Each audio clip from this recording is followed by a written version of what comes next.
yang harus berakhir itu adalah masalahnya, bukan hidupnya gitu. Jadi kalau misalnya ada masalah, masalah itulah yang diakhiri, tapi jangan hidupmu sekali-sekali diakhiri. Dan semua mental health itu juga jangan takut untuk mencari bantuan.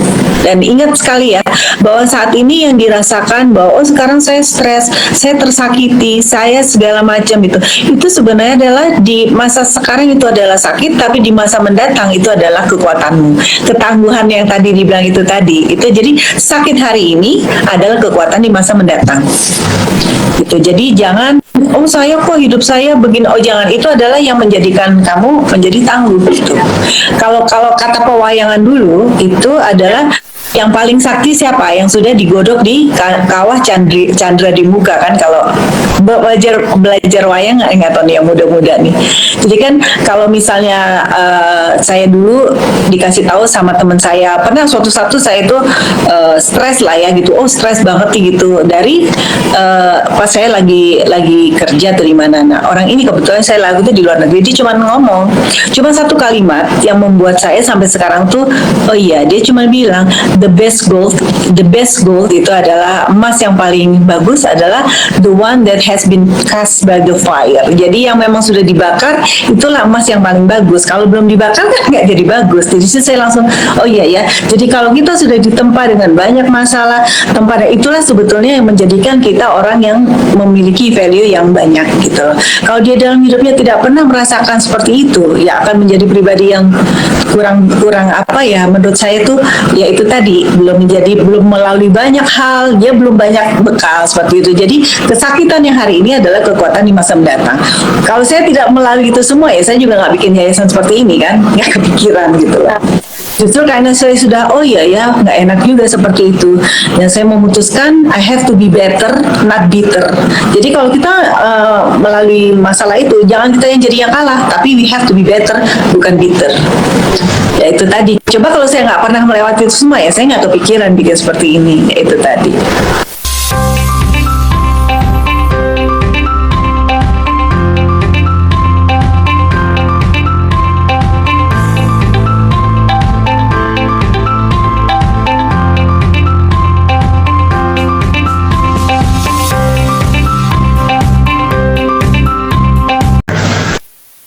Halo Kak Sofia, selamat malam.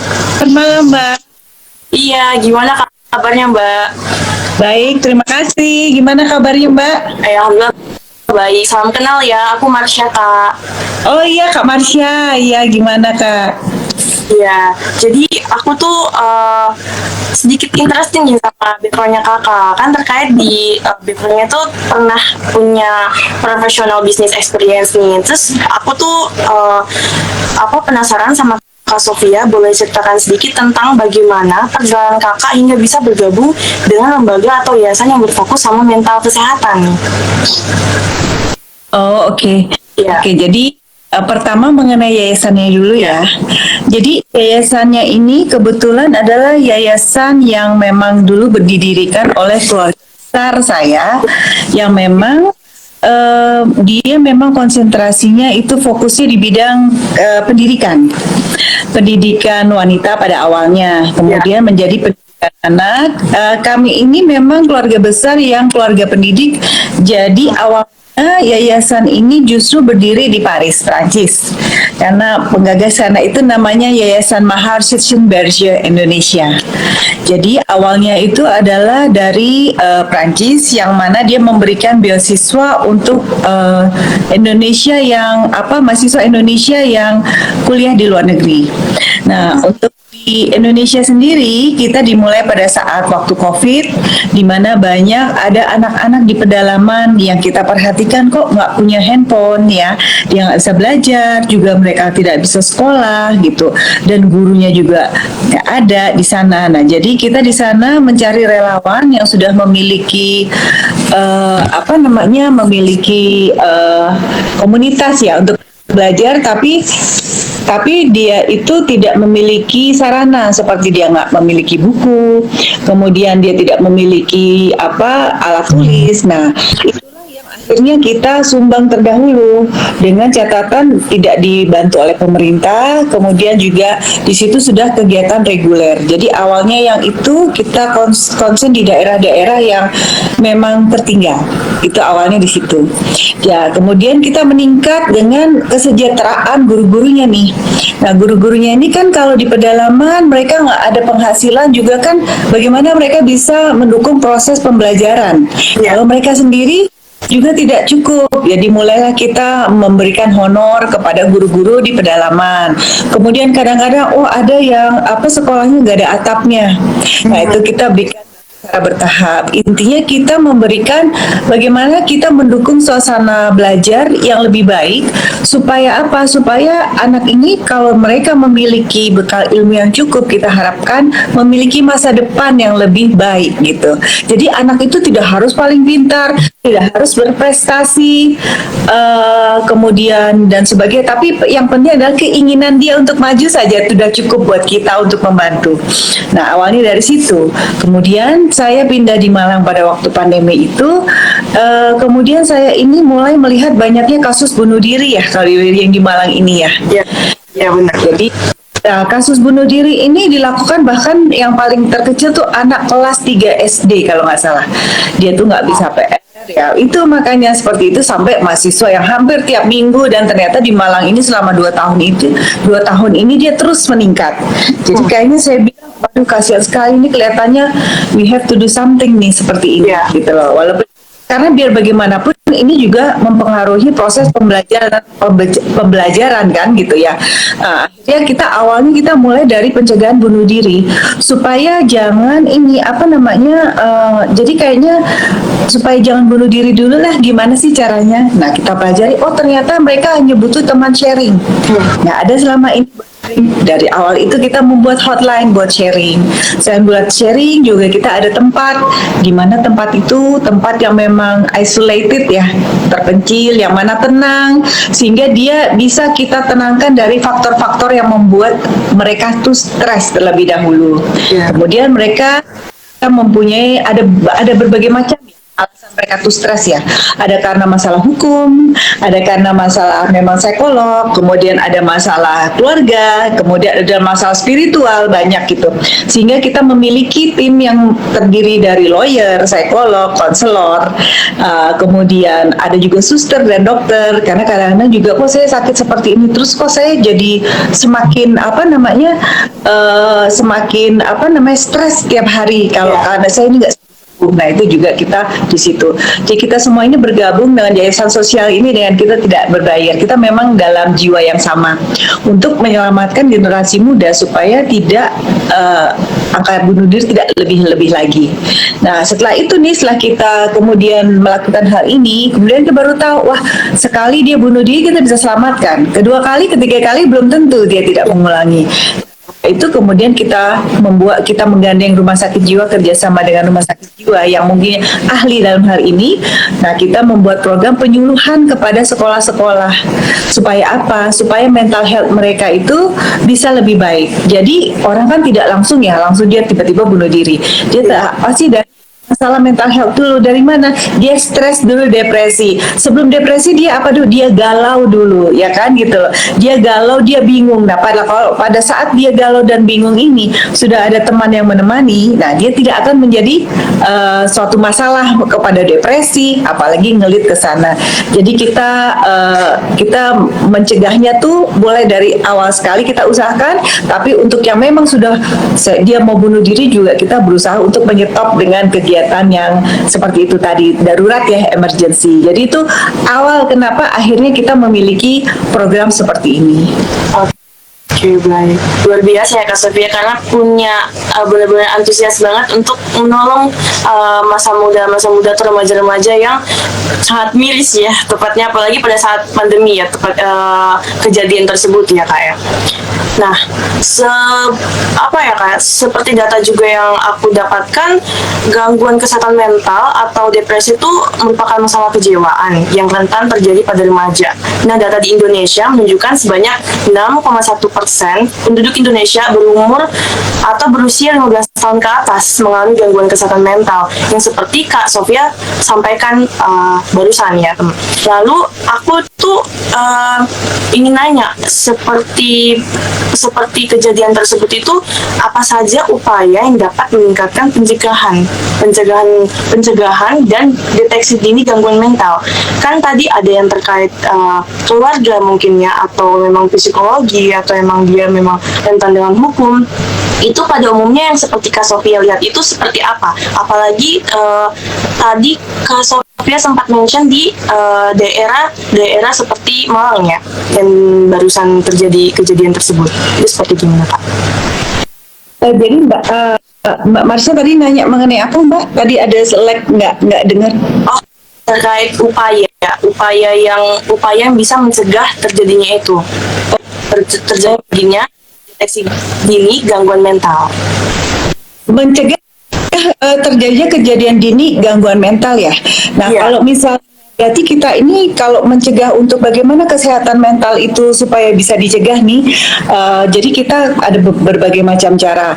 Jadi kita mesti create awareness dulu gitu loh, awareness dulu kepada pertama lingkungan sekitar kita, kemudian masyarakat. Yang jadi kalau sekarang ini mereka ada kepeduliannya ada ya. Kalau misalnya kok orang itu kayaknya dia tuh agak aneh deh tingkah lakunya, kan seperti itu ya. Coba deh kita, nah ini jadi di hotline pada saat mereka tahu bahwa oh ini ada hotline bunuh diri, begitu ada orang yang kelihatannya agak aneh mereka sudah mengadu kepada kita. Jadi caranya itu seperti itu. Jadi kita bisa mau nggak mau kita meningkatkan kesadaran ya, kesadaran kesadaran kepada baik lingkungan sekitar atau kita juga kepada keluarga bahwa kita kita ini kalau mental health ini harus kita itu bersama-sama seperti itu. Kemudian jadi kita harus reach out ke lingkungan yang terdeteksi yang paling rentan. Jadi misalnya awalnya dulu pertama nih kita yang paling rentan nih apa nih, kemudian kita membuat program yang sesuai. Misalnya di sekolah nih yang kita paling rentan, ini setelah kita keluarga ya, kemudian di sekolah kemudian paling rentan, kemudian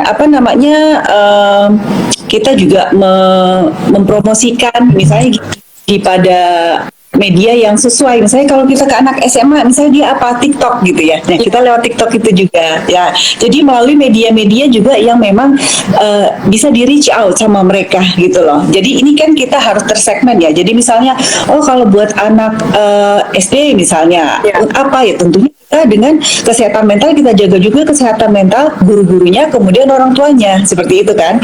Nah, sementara kalau misalnya dia mungkin anak SD, SMP, SMA ya, kita mulai ke TikTok gitu ya. Jadi kita membuat program yang sesuai dengan masing-masing keadaannya itu untuk mengenai yang kesehatan mental ini tadi. Oke, berarti masing-masing ada porsinya ya. Jadi kayak untuk anak SD mungkin dari gurunya dulu terlebih dahulu, lalu orang tua ya. Ya, karena dari sini mungkin juga ada yang memang nggak ada apa-apa, kita awareness dulu gitu ya. Tapi mungkin ada lingkungan yang dia sudah ada orang gangguan mental di situ.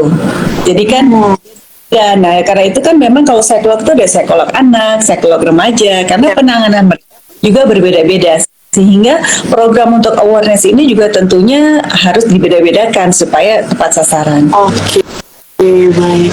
Nah, jadi aku sedikit penasaran ya Kak, yang kalau anak SD itu apa ya, maksudnya mereka tuh ada gangguan apa sehingga mereka benar-benar yang minim banget pikirannya kayak aku bunuh diri, aku ada masalah ini langsung kayak gitu Kak. Sedangkan mereka masih anak kecil gitu, mereka cuma menjalankan sekolah. Ya. Gitu. Kalau itu mungkin ya, memang kita ini juga, kenapa saya bilang itu secara lingkungan juga penting. Sekarang coba misalnya kan yang banyak itu ya, mereka kan pasti melihat lingkungan sekitar ya. Nah, yang kayak sekarang yang lagi itu adalah misalnya drakor. Mungkin ibunya melihat drakor. Nah, drakor itu gampang banget bunuh diri. Kadang-kadang bunuh diri, dan kemudian juga banyak media-media yang kalau ada kasus seperti itu diberitakan dengan vulgar. Nah, si anak kecil ini kan nggak tahu ya, cuman dia kadang-kadang mungkin dia tidak berniat loh awalnya, cuman dia lihat seperti itu, nah sehingga dia meniru seperti itu awalnya. Cuma dia jengkel sedikit, dia meniru gitu. Mau tidak mau anak kecil kan memang meniru lingkungan sekitar kan. Karena itu tadi saya bilang kalau misalnya awareness itu harus memang dimulai dari keluarganya dulu, ibunya dulu. Jadi karena itu kalau itu tuh harus mereka nggak bisa awareness tuh cuma dia aja, tapi lingkungan pun juga demikian. Untuk anak SD tuh apa ya kadang-kadang yaitu tadi banyak bullying apa segala macam, ada rasa malu, bahkan ada yang katanya pernah bunuh diri karena nggak mampu bayar SPP ya.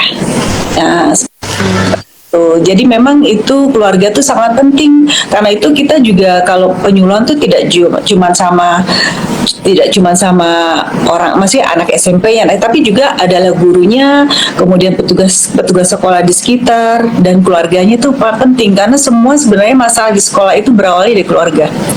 Dari keluarga. Berarti aku bisa simpulin sedikit kalau terkait yang anak ya, itu berarti pentingnya didikan orang tua juga ya, maksudnya pengawasan orang tua. Betul. Ya, apalagi sosmed ya, berarti dia bisa meniru lewat sosial media. Iya. Ya, jadi diawasin ya, maksudnya ibaratnya dibatasin main HP-nya apa, dia emang buka TikTok-nya apa, itu sangat penting ya ternyata. Aku kira itu memang kayak ya udah mereka tuh banyak yang dibiarin aja, yang penting main HP tenang di rumah gitu. Ternyata nggak harus hal itu juga ya. Gitu. Itu ibunya sendiri, berarti ibunya ini juga harus diedukasi kan bahwa kamu memang kalau memang mau melibatkan diri pada kepribadian anak itu memang harus mau capek. Jadi kalau memang tidak mau anak itu kecanduan HP, ya resiko dia harus melibatkan diri dalam kegiatan anak. Nah, itu adalah suatu hal yang kita harus didik. Walaupun memang capek, saya udah capek, tapi itu hasilnya akan seperti ini gitu loh. Jadi itu memang harus kita edukasi juga kan gitu. Karena memang banyaknya juga tekanan udah di masyarakat tuh yang secara apalagi sekarang tekanan ekonomi apa segala macam. Tapi ibu-ibu ini dan bapak-bapak loh ya, bukan cuma ibu-ibu tok gitu ya. Kita harus tahu bahwa pentingnya peranan mereka secara langsung terlibat dalam keseharian anak. Seperti itu ya. Oke.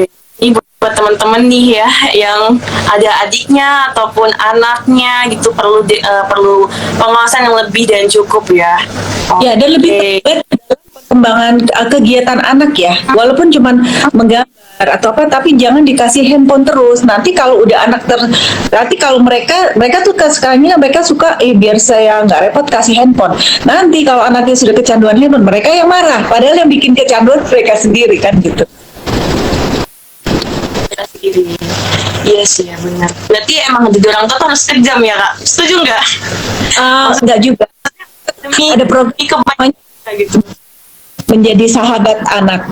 Jadi kita ada sahabat anak gitu. Gimana anak itu, sahabat anak tuh bukan berarti terus kita nggak bisa ngelarang anak, enggak. Tapi intinya adalah bagaimana anak itu tidak takut untuk selalu datang ke kita, even pada saat mereka itu melakukan kesalahan.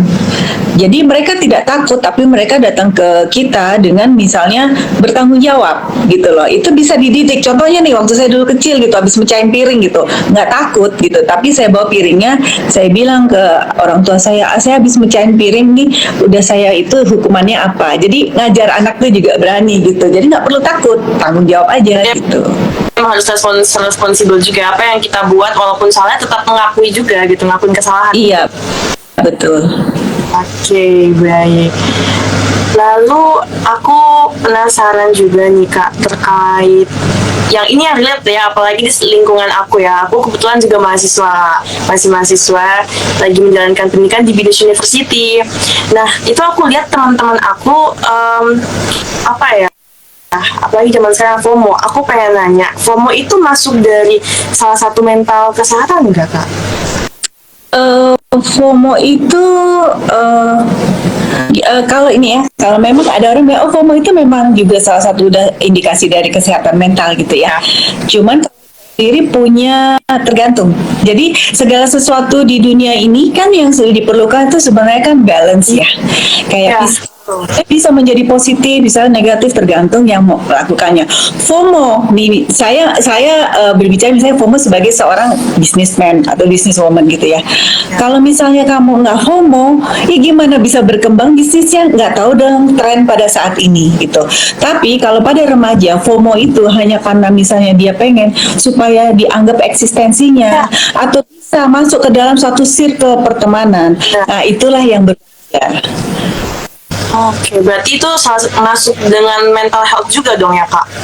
Itu Benar. bisa menjadi mental health jika diperlakukan sedemikian. Tapi kalau saya itu masih yang FOMO itu nggak apa-apa, tergantung tujuannya. Semua ini kalau memang bisa dikontrol, nah dia tidak menjadi mental health. Memang kuncinya itu adalah kontrol dan balance. Kita harus tahu seperti apa. FOMO ini bisa jadi gini, FOMO ini bisa dikontrol kalau kita tuh punya value dan belief yang strong untuk diri kita sendiri.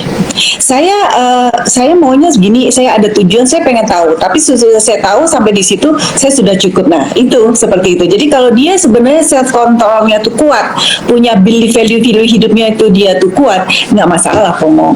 Sekarang kan ada yang namanya JOMO ya, joy of missing out. Udah mulai seperti itu kan? Iya. Jadi ada FOMO, ada JOMO gitu. Menurut saya sih itu sih tergantung itu bagaimana. Jadi bisa pada saat dia berakar FOMO itu disebabkan oleh karena insecurity. Nah, itu negatif. Itulah penyakit mental karena insecurity-nya sendiri sudah penyakit mental, bukan FOMO-nya. FOMO itu kan hanya suatu keadaan ya, bahwa saat ini FOMO, besok JOMO, besok apalagi which is trend gitu ya. Tapi penyakitnya itu adalah insecurity-nya itu kan, pengen diterimanya, pengen untuk masuk ke pertemanan saya harus begini, lah itu yang sakit. Tapi aku gini ya, Kak, aku sekalian cerita dikit ya. Iya. Jadi semisal kita punya temen nih, terus teman kita tuh kayak memaksa banget untuk masuk di lingkungan kita, sedangkan dia sebenarnya not be yourself gitu, bukan dirinya sendiri, tapi dia memaksa apa yang kita bikin, apa yang kita lakuin, apa yang kita ingin, dia benar-benar memaksa masuk di situ. Itu berarti sama aja dia menyakiti dirinya sendiri, bener nggak, Kak? Iya. Nah, tapi kan kalau pada remaja itu kan peer pressure-nya itu teman-teman kan kuat ya.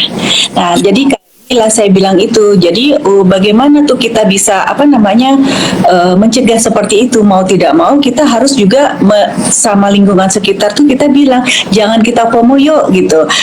Kita ini misalnya harus menjadi yang seperti, jangan kita malah meracuni teman kita menjadi seperti itu. Nah, itu tadi saya bilangnya awareness-nya harus di-create. Jadi kalau sudah tahu seperti itu kan hal yang salah. Iya, benar. Nah, sekarang berapa orang yang bersedia stand up untuk jangan gitu, yuk kita tarik sama-sama. Nah, ada kalau sekarang ini kebanyakan yaudah urusan dia. Nah, itu adalah yang salah gitu. Nah, karena itu saya bilang create awareness ini juga dari lingkungan sekitar dulu. Jadi dari keluarga, kemudian dari teman-teman. Jadi kalau misalnya itu seperti itu ya, ayo kita create supaya dia itu kita tarik bersama-sama. Jadi bukannya kita cuek aja, itu urusan dia. Selama seperti itu, akan terus mental health ini berkembang. Nah, sekarang kenapa saya bikin seperti ini dengan pengen nanti tiap anak-anak punya peer counselor, kemudian menjadi agent mental health, itu adalah supaya masing-masing meningkatkan kepedulian. Jadi ada temen yang agak aneh itu jangan terus dihindari, tapi didekati gitu. Jadi mental health ini nggak bisa cuman segolongan atau satu yayasan, tapi kita semua harus berubah gitu loh. Berarti kita harusnya itu merangkul ya, bukan ngejudge lagi. Betul, karena itu jadi kita jadi peer counselor-nya mereka kan ada program, kalau itu kan peer counselor ya. Nah, itu adalah peduli kepada yang seperti itu. Karena memang mau tidak mau kalau seperti itu dia membutuhkan bantuan dari sekitarnya. Dia kan sudah tidak bisa menguasai diri dia sendiri. Nah, jadi tugas-tugas kalian sebagai teman inilah untuk mendorong, menarik kembali di jalan yang benar gitu. Jangan tidak peduli ya gitu. Iya, jujur iya. Itu yang biasa aku observasi di lingkungan sekitar kampus tuh pada umumnya gitu. Cuman aku biasa kadang bingung kayak what I do gitu, untuk maksudnya pengen ngasih tahu langsung takutnya kesinggung, atau ada pun juga temennya ya aku nggak kayak gitu, jadi aku sempat kayak agak worry juga ya untuk ngasih tahu. Nah, kebetulan aku ketemu sama Kak Sofia dan pengen tahu caranya. Ternyata emang better kita lebih ke ngasih tahu baiknya kayak gimana, kasih ucapan-ucapan positif buat dia sehingga dia bisa nyaman juga dengan kita ya, seperti itu ya Kak ya. Iya, Jangan gitu. malah Ya, yang bantu dia mencarikan bantuan. Jadi yang penting kita ini jangan cuek ya sama gitu. Umpama dia kan kadang ada yang defensif ya, atau mungkin malu menceritakan kepada temannya. Ya. Nah itulah sadari bisa seperti itu, karena itu kadang-kadang tuh kita temen ini ada yang kadang-kadang tuh langsung mengasih hotline kita. Nah kalau ngomong sama kita kan mereka mungkin lebih aman. Nah itu kadang-kadang ada, kalau nggak cerita sama saya, kamu cerita ke sini deh, ini profesional. Nah karena itulah kita tuh ada untuk membantu seperti itu. Ada kadang yang nyaman sama temannya, tapi kadang ada yang nggak nyaman, tapi cukup dengan temannya memberikan bantuan, kamu ke sini deh coba hubungi, atau temannya menghubungi kami, Mbak ini kayaknya ada orang ini. Nah itu kejadian kok, itu sudah mulai banyak. baik. Seperti itu ya, berarti kita tetap, ini buat teman-teman jangan langsung ngejudge teman-temannya, malah kita harus memberikan teguran yang baik, atau malah kita merangkul ya, jangan seperti ini. Iya. Teman-teman. Nih, kayaknya banyak yang nanya ya Kak ya. Coba kita sambil lihat nih ya. Pertanyaan apa aja ini ya? Bagaimana kita boleh lihat di ini ya, Fatukan ya Kak Sofia. Bagaimana strategi dan intervensi terapeutik dapat membantu individu untuk meredakan rasa sakit dari luka masa lalu dan merangkul harapan untuk masa depan yang lebih cerah. Seperti apa itu Kak? Oh, ya pertama ya kalau menurut saya dari semua kasus ya yang saya itu adalah pertama memaafkan diri sendiri, itu nomor satu. Jadi supaya gini, kadang-kadang kalau begitu tuh ada orang yang kayaknya saya merasa bersalah atau apa. Jadi penting memaafkan diri sendiri dulu. Dan kemudian nih kedua menurut saya itu sangat penting, kita kan ada teori, salah satu konselor saya tuh sedang mengembangkan tuh teori untuk berpikir rasional. Jadi kalau kita berpikir rasional itu diharapkan masalah itu bisa terpecahkan dengan emosi yang stabil seperti itu. Nah, jadi kemudian kita menerima bahwa kalau kita memang ada luka gitu ya, kita juga ada waktu, kita juga harus embrace, jangan instan. Generasi sekarang kan maunya instan, segala-gala dia maunya instan. Nah, jadi harus disadari bahwa begitu tuh tidak langsung, Kak saya kok kemarin sudah begini, sekarang kok belum berubah. Nah, itu nggak begitu, harus ada waktunya itu. Dan itu juga kadang-kadang nih, kayak kadang-kadang gini, mental health ini ada berbagai macam, ada kan kita namanya konselor, ada psikiater, ada psikolog. Nah, kadang-kadang ini ada beberapa yang sudah memang termasuk menjadi klinis, misalnya seperti bipolar. Dan nah itu kalau yang itu, kalau kami ini menanganinya itu adalah yang konseling dan psikolog. Nah kalau yang sudah masuk ranah klinis, berarti membutuhkan obat dan sebagainya, itu memang penanganannya itu udah lebih profesional lagi. Jadi dia itu harus ke psikiater. Nah untuk itu kan kita bekerja sama dengan rumah sakit jiwa juga. Jadi gini, kadang-kadang mental health itu memang karena dia sudah sakit itu juga ada gitu loh. Jadi kita pertama harus identifikasi dulu ini masalahnya karena apa dulu. Tapi kalau dia bilang bagaimana kita supaya trauma kita dari masa lalu itu tadi, kita harus memaafkan diri kita sendiri gitu, kadang-kadang memaafkan orang lain juga untuk kita bisa move on. Nah kemudian kita melakukan pikir rasional lah gitu, jangan terlalu emosi kalau menurut saya ya. Kemudian yang ketiga itu adalah kasih waktu kepada diri kita sendiri untuk bisa melampaui masa seperti ini. Nah jadi jangan yang, karena nanti tiba-tiba gini marah balik lagi marah kan susah. Jadi kasih waktu. Jadi itu sembuh, luka aja kan butuh waktu untuk sembuh. Sama juga luka mental pun juga sama gitu. Mungkin itu yang secara garis besar yang bisa dia lakukan sendiri. Tapi kalau dia masih merasa kesulitan dengan yang itu dilakukan, nah saran saya itu, nah di Indonesia ini budaya konseling kan masih rendah ya. Nah jadi kalau misalnya mereka kesulitan seperti itu, cari bantuan ke psikolog. Ada di puskesmas itu kan, ada di BPJS itu ada juga loh untuk psikolog, atau kepada rumah-rumah kesehatan jiwa. Kesehatan jiwa ini nggak berarti kan kita gila ya gitu loh. Tapi itu jadi budayakanlah konseling, nggak apa-apa kok gitu. Saya juga setiap saya malah gunda sedikit langsung ke psikolog gitu loh. Karena saya nggak mau ini berkembang menjadi sesuatu yang akhirnya menjadi serius yang nggak penting kan gitu. Jadi dari Jadi gini, bukan yang nggak penting, maksudnya nggak penting. Ini sebenarnya bisa diselesaikan, tapi menjadi besar hanya karena saya nggak mau konseling kan gitu. Jadi budaya konseling itu yang juga kita mau tubuhkan. Nggak apa-apa kok kita tuh mencari bantuan dari tenaga ahli gitu. Baik. Terima kasih Kak Sofi atas jawabannya. Lalu ada apa lagi nih ya? Masih Kak Fatul nih ya, masih bertanya nih. Apa peran dari ketangguhan, keberanian, dan optimis dalam perjalanan individu menuju pemulihan dan pencapaian masa depan yang diinginkan? Apa peran? Apa peran untuk pemulihan dan pencapaian masa depan yang diinginkan? Untuk keberanian gitu, kita mau keberanian Apa peran dari ketangguhan, keberanian, dan optimisme dalam perjalanan hidup mencapai mana? Oke, ini kan yang saya bilang tadi itu berarti dia ada value kan dalam hidupnya tuh, tangguh, dia ada berani dan optimis.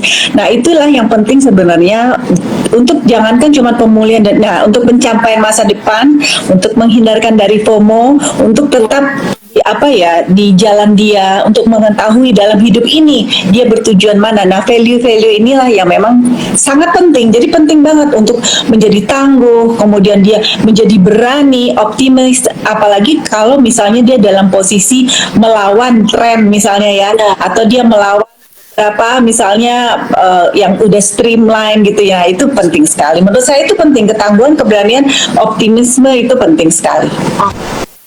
Oke, berarti ini benar-benar kita harus punya value juga untuk melawan rasa-rasa yang gitu ya. Iya, biar terlawankan. Berani jalan sendiri, nah itu sudah aman gitu Mbak.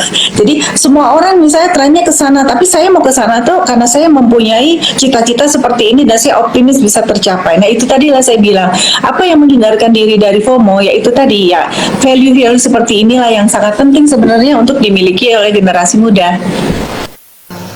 Karena sekarang banyak juga yang kurang tangguh ya, sedikit ya itu tadi sedikit. Kok nggak seperti ini, karena ketangguhan itu bisa muncul kalau orang itu tuh sadar bahwa tidak semuanya itu hasilnya bisa instan. Kadang jatuh dulu, kadang gitu, sekali gagal belum tentu gagal loh. Bisa jalan ke keberhasilan, misalnya gagalnya 3 kali. Jadi secara overall itu kan bukan gagal ya, itu hanya proses. Tapi banyak orang yang gagal gitu ya, ya udah gagal. Bukan, sebetulnya itu bukan suatu gagal itu bukan hasil, tapi hanya proses. Nah untuk itulah dibutuhkan ketangguhan sampai ke tujuan.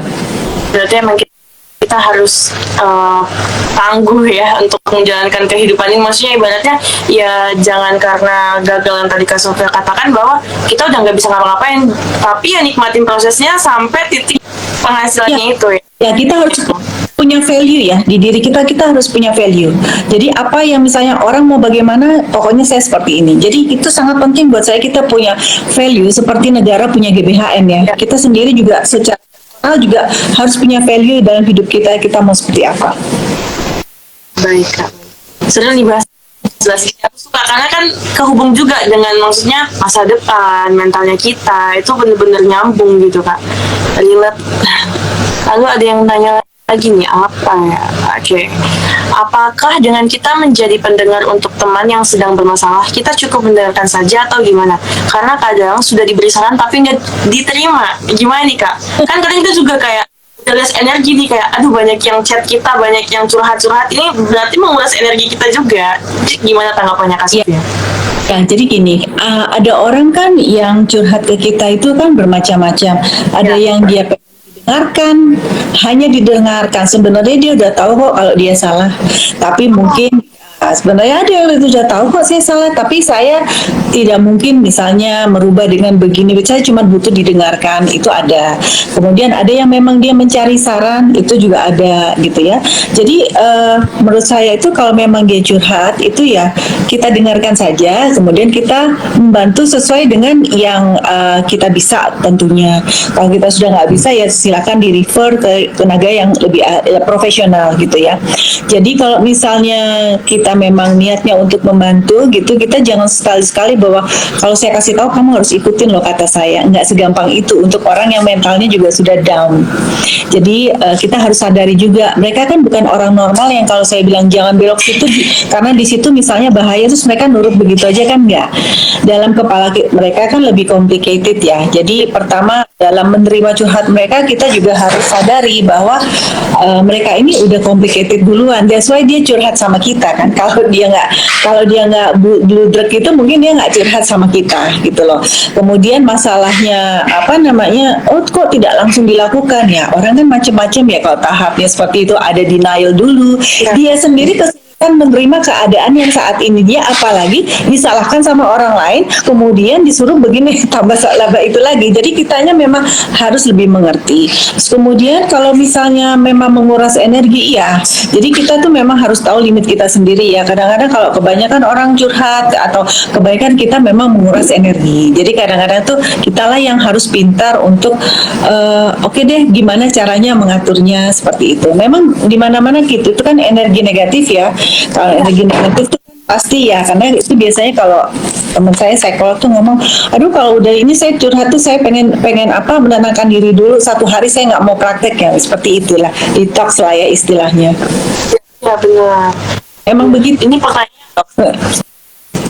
pertanyaannya emang agak relate juga ya kak. Soalnya jujur banget kadang aku juga kadang kayak gitu kayak misalnya banyak nih teman-teman pada curhat walaupun nggak sekota nih kak kayak ada bahas ya tentang terkait keluarga apa segala macam kadang aku kalau mau balas tuh lihat dulu tunggu tenang dulu baru balas karena kan bingung ya mau balas yang mana kadang juga kita kayak habis aktivitas tiba-tiba teman juga butuh saran butuh apa nggak enak juga kalau kita nggak balas jadi emang bener yang tadi Kak Sofia katakan emang ya kalau lagi nggak mau ya stop dulu istirahat dulu baru dilanjutkan ya emang Iya. menguras Energi kan, pikiran kita energi.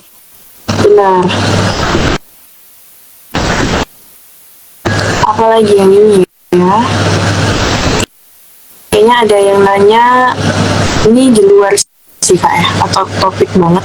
Bagaimana cara agar berbicara di depan banyak orang tanpa adanya kecemasan apabila salah ucap dan bagaimana cara menghiraukan ucapan orang-orang apabila kita salah ucap? Ini jatuhnya demam panggung gitu nggak sih kak? Ya demam panggung. Iya. Bener. Jadi ya kalau menurut saya sih kalau memang ini kan semakin kecemasan tuh semakin dipikirkan dia semakin grogi ya. Kalau Iya. menurut saya sih ya lebih tenang aja, lebih menenangkan diri ya. Kalau memang tanpa adanya ini kan jadi baru cuma salah ucap ya, belum salah ucap ya gitu ya. Nah kalau saya sih kalau ini harusnya dia lebih menenangkan diri aja karena kalau misalnya salah ucap cemas duluan nanti beneran salah ucap atau jika dia memang melakukan hal itu secara reguler kan kita sekarang ada banyak ya les public speaking. Nah Iya. kenapa dia bisa cemas? Karena mungkin dia kurang bekal, kurang ilmu. Ya kan kalau dia memang misalnya sudah menguasai panggung, biasanya kan nggak ada kecemasan seperti itu. Nah jadi caranya supaya mungkin ilmu-ilmu mengenai public speakingnya dia harus harus di upgrade lagi supaya dia bisa lebih pede sehingga nggak akan cemas akan salah ucap. Gitu ya. Oke. Itu teman-teman bisa di note yang Kak Sofia katakan. Aku juga masih butuh arahan dan bimbingan sih Kak. Cuman ya pelan-pelan juga kan. Oke. Lalu gimana cara membangun kembali rasa percaya diri kita setelah mengalami luka mental? Kan kadang Kak ada yang trauma terkait mungkin ancaman-ancaman apa itu mereka harus emang punya apa sih ibaratnya kayak terapi healing atau seperti apa itu Kak? Jadi bagaimana kalau misalnya dia sudah apa tadi Mbak? Bagaimana kalau dia bagaimana cara membangun kembali rasa percaya diri setelah mengalami luka mental? Oh gitu. gitu ya. Kalau misalnya dia luka mental itu mau tidak mau emotional support itu penting ya. Emotional support itu sangat penting. Jadi dia berusaha membangun kembali dirinya sudah baru dari terluka ya. Ya apa namanya dari teman-teman. Jadi peer support itu penting. Emotional support itu penting dari teman-teman, dari peer support, kemudian dari family dan kemudian dari profesional. Jadi 3 itu. Jadi yang dia harus mau nggak mau dia emotional supportnya untuk bangkit lagi itu yang dia butuhkan adalah support dari teman-teman, kemudian keluarga dan mungkin profesional. Kalau misalnya dia membutuhkan sampai sedemikian itu mau tidak mau dia memang harus mencari support. Tapi itu emang harus pure support seperti yang Kak Sofia katakan, atau memang secara mental health itu juga menyediain terapi gitu untuk trauma luka Iya. mental seperti itu, Kak? Ya. Nah itu terapinya itu bisa mungkin dari yang apa tenaga ahlinya baik psikolog maupun psikiater gitu ya. Mereka punya apa program-program untuk pemulihan dari terapi-terapi macam-macam lah. Ada yang dia melakukan dengan yoga, ada yang melakukan membatik gitu. Jadi macam-macam lah metode ini itu sangat macam-macam. Bahkan ada yang dengan memasak. Jadi dia itu karena sukanya dia masak. Jadi konselor saya tuh pernah pemulihannya itu karena apa? Apa namanya dia itu memasak. Jadi dia diajarin masaknya. Coba dia minta diajarin masak oleh itu karena dia memang pemulihannya melalui masak gitu. Itu tadi makanya saya bilang supportnya itu dari siapa? Dari teman-temannya, kemudian dari keluarganya, kemudian dari profesional ini karena profesionalnya tahu bagaimana to treat orang ini seperti apa. Programnya menurut saya itu berbeda-beda sesuai dengan kebutuhan dan masing-masing ya dia punya keadaan. Oke, berarti nggak dipukul rata gitu. Kalau misal dia punya trauma ini kita samain semua, berarti beda-beda. Aku tangkapnya malah mungkin namanya terapi mental itu ya sama semua gitu, atau enggak ya Kak? Kan berbeda-beda dan kemudian yang mungkin yang kalau yang mau dipukul rata yang secara umum tuh apa sih gitu ya, mungkin ini apa memiliki menjajal kebiasaan baru, jadi dia memiliki kebiasaan baru yang lebih membangun. Jadi itu yang mungkin kalau mau digeneralisasi ya apa kira-kira ya terapinya. Cobalah ada kegiatan baru yang lebih membangun, jadi dia ada kesibukan baru, ada interest baru gitu, Lebih kayak kegiatan gitu Ya. yang menyibukkan diri. betul kegiatan gitu. Karena kalau udah menyibukkan diri baik pikiran maupun badan diharapkan tuh orang itu kan memiliki fokus yang baru. Ya. Fokus baru nanti cara pikir yang baru jadi menjajal kebiasaan baru lah gitu dia coba gitu loh. Nah, untuk memilih kebiasaan yang baru ini kan dia itu harusnya tuh juga ya disupport ya sama sekitarnya itu. Iya. Misalnya belajar apa lah yang baru, yaitu tadi saya bilang mau les memasak, ya sekitarnya juga ayo dong nih masakin atau apa gitu. Tapi Kak, terkadang kita kayak banyak juga ya yang zaman sekarang ya banyak yang kayak lebih nyaman sama temennya ketimbang keluarganya. Jadi sehingga dia cuma mendapatkan support itu dari lingkungan ya teman-temannya. Jadi kayak ibaratnya apa ya Kak? Kalau pulang ya dia nggak merasa nyaman gitu karena dia nggak terbuka sama orang tua, sehingga orang tuanya nggak tahu dia punya masalah apa, jadi nggak bisa disupport. Ataupun dia udah ngasih tahu nih masalahnya, tapi orang tuanya malah kayak yang apa ya, malah nggak ngasih support juga. Padahal kan anak juga kayak gitu Kak. Nah, kalau misalnya kasusnya seperti ini, biasanya kita itu menyarankan terapi keluarga, apa namanya konselor keluarga, karena kadang-kadang tuh memang nggak cuma anak ini aja yang apa namanya yang harus dibina, tapi keluarganya juga. Karena kalau cuma dia itu tapi keluarga tidak mendukung juga, itu masalah berulang lagi. Karena itu ada yang namanya family counseling. Oh gitu. Berarti kalau semisal ini kan namanya konselor keluarga gitu. Berarti ibarat contohnya kayak mama papanya gitu juga ikut untuk Iya. gitu. Karena untuk bisa dia berubah, lingkungan dia juga harus berubah. Kalau lingkungan tetap toksik ya akan sama saja. Iya benar. Aku baru tahu kalau ternyata tidak hanya apa namanya korban yang bisa bisa terapi atau segala macam, ternyata memang harus perlu juga dari orang tuanya langsung ya, keluarga yang bisa. Ya, dari keluarga. Jadi kalau misalnya itulah saya bilang kalau di Indonesia ini kan belum terjadi konseling tidak dibudayakan Iya. gitu loh. Jadi orang jadi kayak gini orang tuh oh kalau ke psikolog, oh dia mahal tuh apa udah selesai gitu loh. Jadi pada saat dia aduh kok saya nggak gini, dipikirnya tuh alah kamu cemen, alah kamu baper, alah kamu. Padahal itu taraf dia sudah mulai membutuhkan konselor atau konseling gitulah ya gitu loh. Tapi karena di Indonesia dibiasakan akhirnya dibiarkan menjadi mental health kan seperti itu. Nah ini banyak kasus yang masuk di hotline gitu yang memang berakhir dengan family counseling. Nah, ada yang family-nya akhirnya mau, apalagi kalau biasanya kalau misalnya ada keluarga yang meninggal gitu ya, Pak, meninggal. Nah, kemudian mereka jadi gina. Itu sebenarnya kan yang luka bukan cuma anaknya juga, mungkin ibunya iya juga gitu. Jadi mau nggak mau itu. Jadi kadang-kadang tuh malah ada yang menjadi family counseling, mau nggak mau seperti itu. Jadi kalau keluarganya mau itu akan jauh lebih baik gitu loh. Karena sebenarnya masalah itu bukan dari dia, tapi juga dari keluarganya. Orang sekitarnya juga termasuk ya. Ya, family counseling itu salah satu yang termasuk kita promote ya, dan belum soalnya itu kan belum terlalu populer kok family juga, tapi memang harus, dan ada juga yang teman-temannya juga akhirnya masuk ke program kita juga ada yang menjaga teman-teman ya, misalnya kalau anak ini misalnya sekolah kemudian dia kos ya kan. Mau nggak mau teman-temannya, tapi teman-teman cukup peduli kok, dan mereka diberitahu seperti ini, mereka oke kok. Oke, seperti itu ya Kak. Cuman ini sambil aku juga tahu ya Kak, dan teman-teman juga bisa tahu bahwa tidak hanya kitanya yang bisa konsul terkait ada masalah atau anything, tapi lingkungan sekitar juga bisa ikut serta konsul.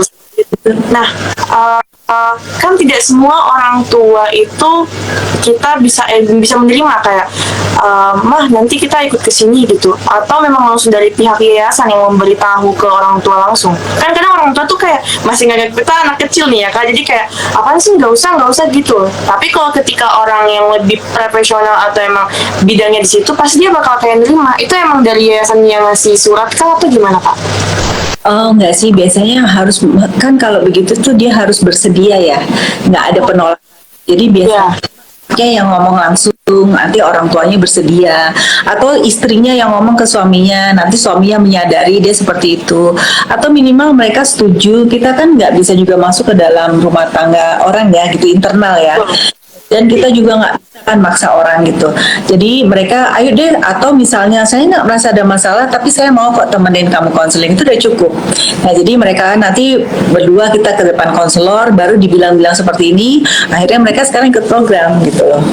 Ya, jadi itu tetap dari yang bersangkutan gitu loh.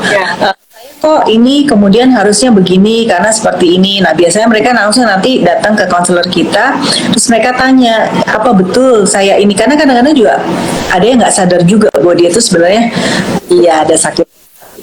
Betul. Seperti itu ya Kak. Oke.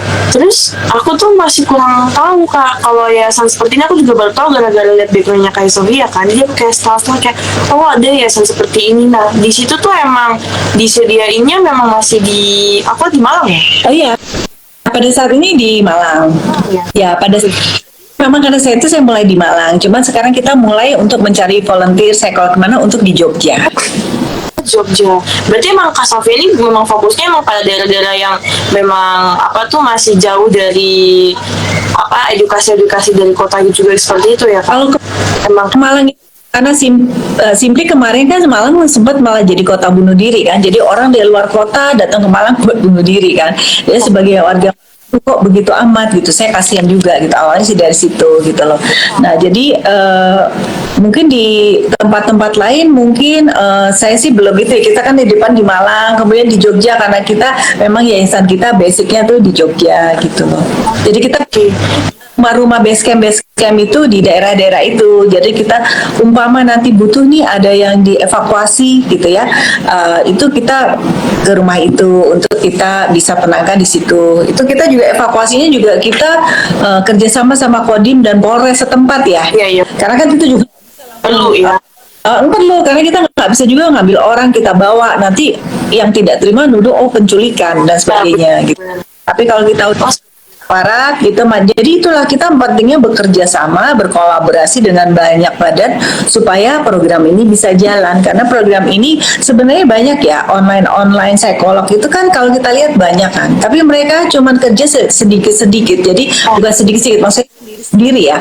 Jadi udah Ya. curhat selesai. Nah, itu jadinya masalahnya jadi nggak selesai. Nah, iya betul.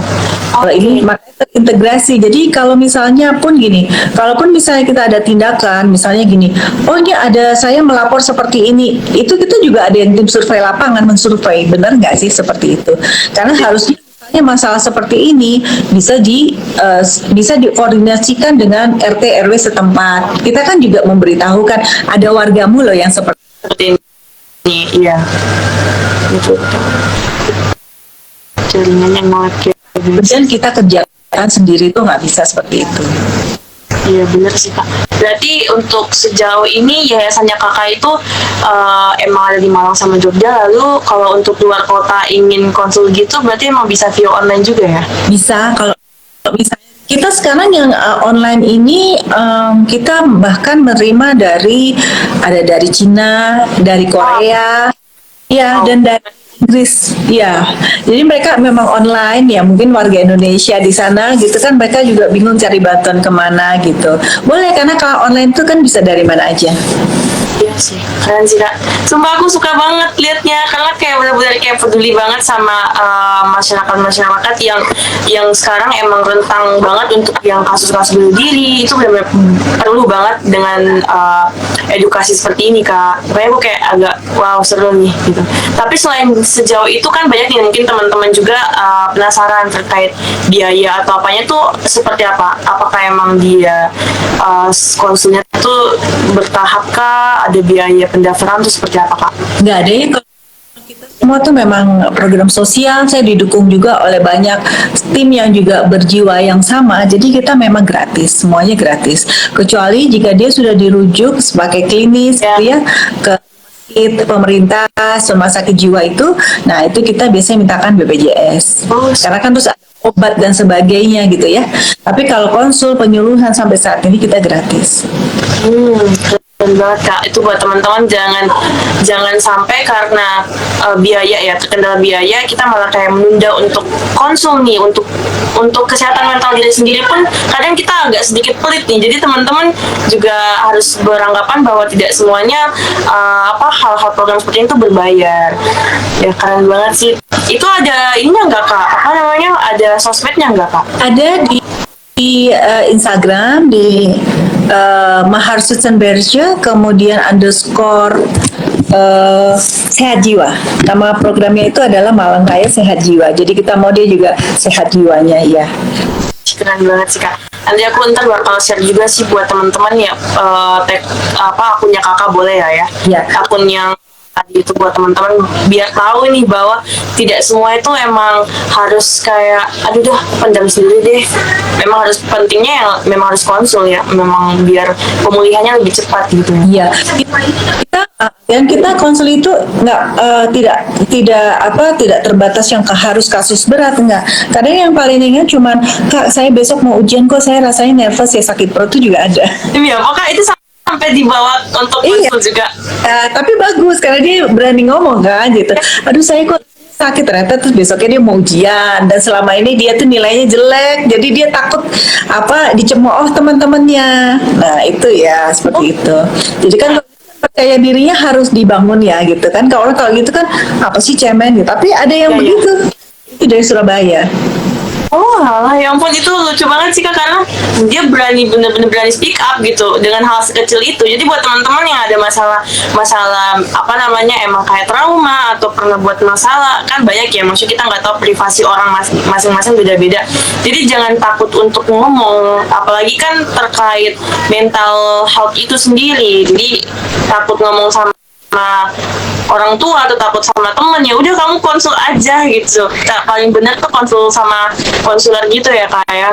Ya betul. Jadi budayakanlah konsul kalau di daerah-daerah masing-masing kan ada psikolog, ada kalau setahu saya tuh BPJS juga bisa kok di cover di apa ngomong lah. Jadi speak up lah gitu loh. Karena gini sehat itu adalah sehat mental dan sehat badan loh. Jadi kalau misalnya mentalnya tidak sehat itu nggak sehat. Kesehatan itu dua, mental dan badan, jiwa dan raga. Dan kebanyakan gini penyakit-penyakit di jiwa itu kan asalnya dari pikiran. Stroke. Ya, Pikiran. Nah itulah karena penting. Jadi orang sama ini karena nggak kelihatan kesehatan mental dianggap nggak ada, mungkin nggak penting gitu. Padahal itu justru penting gitu. Jadi sehat itu adalah ya jiwa dan raga. Nggak ada jiwanya sehat, kemudian raga juga sakit, ya itu juga sakit. Sekarang kalau raganya sehat, jiwanya sakit, ya udah GJ itu juga yang paling ekstrim kan gitu. Jadi dua-dua sehat itu adalah mental dan fisik. fisik. Oke, baik Kak. Buat teman-teman bisa di note yang Kak Sofia katakan penting banget bagi kesehatan dan bisa diubah polanya nih mulai start from right now. Kalian bisa ubah dan ambil apa ya, dedikasi yang dari Kak Sofia barusan katakan, banyak kejadian, banyak apa, jadi kita bisa lihat untuk cara mengatasinya tuh ada ya teman-teman. Seperti itu. Oke. Mungkin sebelum kita mengakhiri live streaming ini, malam ini Kak Sofia boleh ngasih closing statement buat kita semua dan teman-teman. Closing statement ya. Jadi ingat ya, kalau misalnya ini kan kita kan memang yang sangat kita itu adalah jangan bunuh diri ya. Ingat ya, yang kita itu kalau misalnya yang harus berakhir itu adalah masalahnya, bukan hidupnya gitu. Jadi kalau misalnya ada masalah itulah yang diakhiri, tapi jangan hidupmu sekali-sekali diakhiri. Dan semua mental health itu juga jangan takut untuk mencari bantuan. Dan ingat sekali ya, bahwa saat ini yang dirasakan bahwa oh sekarang saya stres, saya tersakiti, saya segala macam itu sebenarnya adalah di masa sekarang itu adalah sakit, tapi di masa mendatang itu adalah kekuatanmu, ketangguhan yang tadi dibilang itu tadi. Itu jadi sakit hari ini adalah kekuatan di masa mendatang. Gitu. Jadi jangan oh saya kok hidup saya begini, oh jangan, itu adalah yang menjadikan kamu menjadi tangguh gitu. Kalau kata pewayangan dulu itu adalah yang paling sakti siapa? Yang sudah digodok di kawah Chandra di muka kan. Kalau belajar wayang nggak tahu nih yang muda-muda nih. Jadi kan kalau misalnya saya dulu dikasih tahu sama teman saya, pernah suatu saya itu stres lah ya gitu. Oh stres banget gitu dari pas saya lagi kerja tuh di mana. Nah orang ini kebetulan saya lagu tuh di luar negeri, dia cuma ngomong, cuma satu kalimat yang membuat saya sampai sekarang tuh oh iya, dia cuma bilang the best gold itu adalah emas yang paling bagus adalah the one that has been cast by the fire. Jadi yang memang sudah dibakar itulah emas yang paling bagus. Kalau belum dibakar kan nggak jadi bagus. Jadi saya langsung oh iya ya. Jadi kalau kita sudah ditempa dengan banyak masalah, tempat itulah sebetulnya yang menjadikan kita orang yang memiliki value yang banyak gitu loh. Kalau dia dalam hidupnya tidak pernah merasakan seperti itu, ya akan menjadi pribadi yang kurang apa ya, menurut saya tuh ya itu tadi belum melalui banyak hal, dia belum banyak bekal seperti itu. Jadi kesakitan yang hari ini adalah kekuatan di masa mendatang. Kalau saya tidak melalui itu semua ya saya juga nggak bikin yayasan seperti ini kan, nggak kepikiran gitu lah. Justru karena saya sudah oh iya ya nggak enak juga seperti itu, dan saya memutuskan I have to be better not bitter. Jadi kalau kita melalui masalah itu jangan kita yang jadi yang kalah, tapi we have to be better bukan bitter. Ya itu tadi. Coba kalau saya nggak pernah melewati itu semua ya saya nggak kepikiran bikin seperti ini. Ya, itu tadi. Wah, luar biasa sih buat Kak Sofia. Aku thank you banget buat Kak Sofia atas edukasi dan dedikasinya untuk malam ini, telah sering-sering banyak terkait mental health kepada teman-teman maupun orang tua, remaja. Itu penting banget kita sadari ya teman-teman. Mungkin dari aku penutupnya ada sedikit dari kayak Selena Gomez nih ya, quotes-nya. Jika kamu hancur, kamu tidak harus tetap hancur. Bener nggak Kak? Setuju nggak? Jadi semua itu proses. Ya, semua itu proses dan sabar, prosesnya jangan instan ya. jangan terburu-buru. Emang kita harus berusaha dan terus berusaha ya Kak ya. Dan dalam perusahaan itu kadang ada jatuh bangunnya. Jadi sekali jatuh itu belum tentu kamu gagal, tapi terus saja gitu. Oke, baik Kak. Mungkin dari aku sekian dan sampai jumpa Kak. Semoga kita bisa ketemu secara real life ya. Aku pengen banget ketemu sama Kakak. Mbaknya Kenapa Kak? di daerah mana Mbak Marsha? Aku di Jakarta Selatan dekat PIM. Oh, di Jakarta. Oke. Sip, oke. Iya. Kalau Kak Sofia sekarang lagi di mana? Emang lagi Di Malang. Malang atau Malang? Ya. Wah. Oke, nanti kapan-kapan kalau ke Malang tinggal calling Kak Sofia deh. Siap kalau gitu. Oke. Makasih. Iya, siap. Nice you. Ah.